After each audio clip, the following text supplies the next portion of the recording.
আমার নাম অনিমা, আর আমি এখন ঘুরতে যাচ্ছি মা বাবার সাথে হালি শহরের একটি রিসর্টে।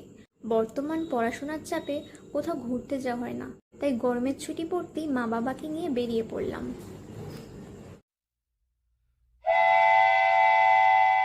কিছুক্ষণ পর আমরা বুক করা রিসর্টের সামনে পৌঁছে যাই।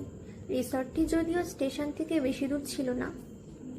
বাবা, হোটেলটা কিন্তু দারুণ হয়েছে। তোর পছন্দ হয়েছে তো মা?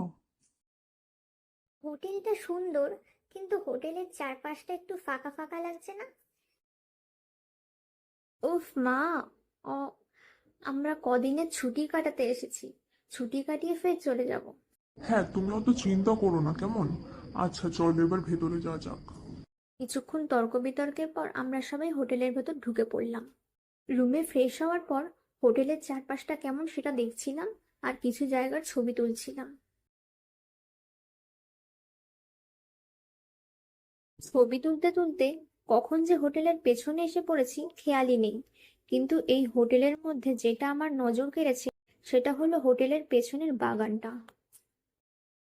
বাহ, বাগানটা তো বেশ সুন্দর, কিন্তু একটু পোড়ো পোড়ো লাগছে।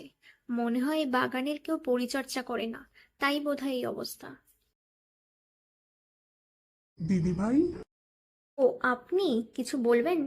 হ্যাঁ, বলছিলাম, আপনি ওই বাগানের ছবি তুলছেন ঠিক আছে, কিন্তু ভুলে ওই বাগানের দিকে একদম যাবেন না। কিন্তু যাব না কেন? বাগানটা তো বেশ সুন্দর। দিদি ভাই, আমি নিষেধ করছি, ওখানে ভুলেও যাবে না কিন্তু, বিপদে পড়তে পারেন। তাই আগের থেকে আপনাকে সাবধান করলাম। আচ্ছা আচ্ছা, ঠিক আছে, আমি যাব না। রুমে এসে বিছানায় শোয়ার পর চোখ দুটো যে কখন লেগে গিয়েছিল কে জানে।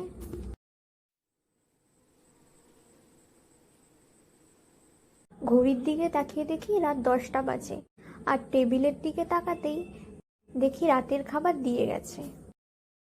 বাহ, ডিনারে রুটি আর মাংস কষা, এটা তো আমার প্রিয় খাবার। এমনিতেই ঘুম থেকে উঠে আমার ভীষণ খিদে পাচ্ছিল।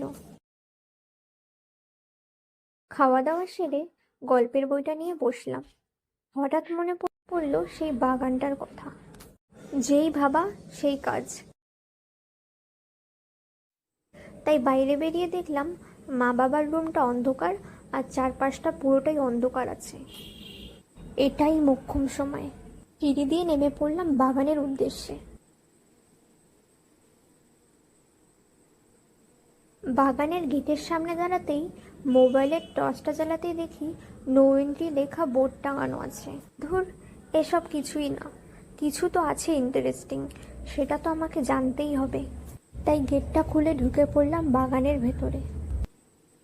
বাগানটা তো বেশ সুন্দর, বেকার বেকার বাগানের গেটটা বন্ধ রেখেছে। এর মোবাইলের ক্যামেরা অন করে মুখের সামনে ধরতেই দেখি মোবাইলে আমার ছবির সাথে অনেক দূরে একটা কালো ছায়া দাঁড়িয়ে আছে। এসব আমার চোখের ভুল হবে। এর মোবাইলের ক্যামেরা অন করে মুখের সামনে ধরতেই দেখি সাদা রঙের পোশাক, পা পর্যন্ত আর খোলা চুল ছায়া আমার পেছন থেকে এক নিমেষের মধ্যে চলে গেল। পেছন ফিরে তাকাতে দেখি পেছনে কেউ নেই। এসব আমার চোখের ভুল হবে। মোবাইলে ফ্ল্যাশের আলোয় চোখটা মনে হয় ধাঁধিয়ে গিয়েছে। এখন রুমে যাই, আবার কালকে রাতে আসবো।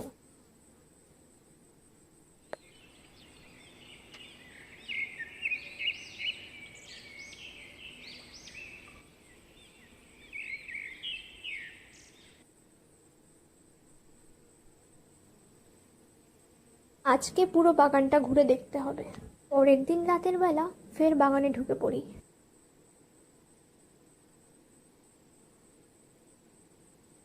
ধুর, কিছুই তো নেই। কিছুক্ষণ পর ঘোরাঘুরির পর লক্ষ্য করলাম আম গাছের তলায় বেঞ্চের মধ্যে একটা কালো ছায়ামূর্তি বসে আছে। তখন ওই আম গাছ তলার কাছে যাওয়ায় ওই ছায়ামূর্তিটা অদৃশ্য হয়ে যায়। এই দেখে আমি থমকে যাই। এই জায়গাটা মোটেও নিরাপদ নয়, এখান থেকে বেরোতে হবে। ওই জায়গা থেকে বেরোতে যাব, হঠাৎ দেখি পায়ের তলাটা কেমন উঁচু চিবির মতো লাগছে। তাই পা দিয়ে খুললাম। ও মা, এ কি? এ যে কবর! আমি থমকে যাই। কে কে আমার হাত ধরে রেখেছো? ছাড়ো প্লিজ, আমায় ছেড়ে দাও। কিছুক্ষণ পর আমার হাতটা ছেড়ে দেয়। আমি কিছুক্ষণ হতভম্বের মতো দাঁড়িয়ে থাকি, আর তার মধ্যে একটা অদ্ভুত শক্তি আমার শরীরে প্রবেশ করলো, আর তখনই আমি জ্ঞানশূন্য হয়ে পড়ে গেলাম।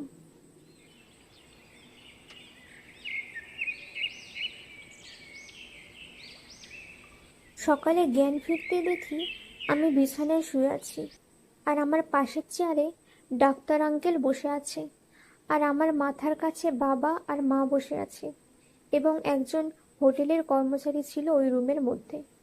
বিছানার ওপর বসতে গিয়ে দেখি মাথাটা কেমন ব্যথা করে উঠল, তাই কপালটা হাত দিতেই বুঝতে পারলাম কপালে ব্যান্ডেজ দেওয়া। তুই কাল রাতে ওই বাগানে গিয়েছিলি কেন? হোটেলের কাকুরা তো বারণ করেছিল, তুই কথা শুনিসনি কেন? আহা, মেয়েটার শরীরটা তো খারাপ, তুমি এখন বকাঝকা করো না তো। তুমি চুপ করো। আর শোন, কালকে তুই রাতে কি করছিলিস জানিস?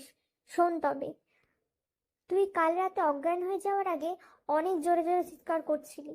তা শুনেই হোটেলের কাকুগুলো তোর আওয়াজ পেয়ে সাথে সাথে ওই বাগানে তোকে জ্ঞানশূন্য অবস্থায় উদ্ধার করে। আর বাগানের কথা শুনে কালকে রাতের সব ঘটনা চোখের সামনে ভেসে উঠল। ঠিক আছে রে মা, তুই এখন রেস্ট নে। আমি আর তোর বাবা ডাক্তার আঙ্কেলকে একটু এগিয়ে দিয়ে আসি।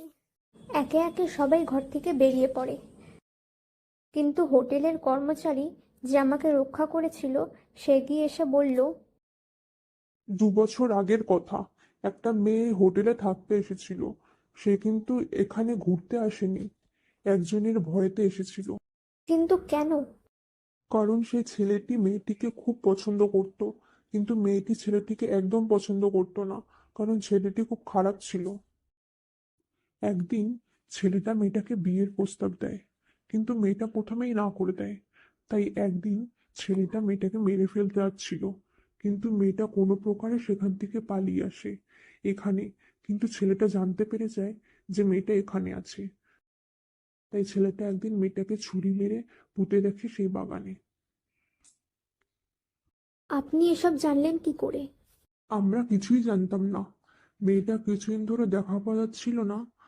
পরে ওই ঘরে সিসিটিভি ফুটেজ দেখা যায় ছেলেটি মেয়েটিকে খুন করেছে। যদিও বা পুলিশরা এখনো পর্যন্ত ছেলেটির খোঁজ পায়নি। মেয়েটি মারা যাওয়ার পরে থেকে ওই বাগানে অদ্ভুত অদ্ভুত ঘটনা ঘটতে দেখা যায়, তাই হোটেল থেকে ওই বাগানটাকে বন্ধ করে দেয়। মেয়েটির নাম কি ছিল? ঝিলিক। এবার সবকিছু জলের মতো পরিষ্কার। সেদিন ফোনে ক্যামেরা অন করার পর যে দাঁড়িয়েছিল সেগুলো সব অস্বাভাবিক ঘটনা ছিল।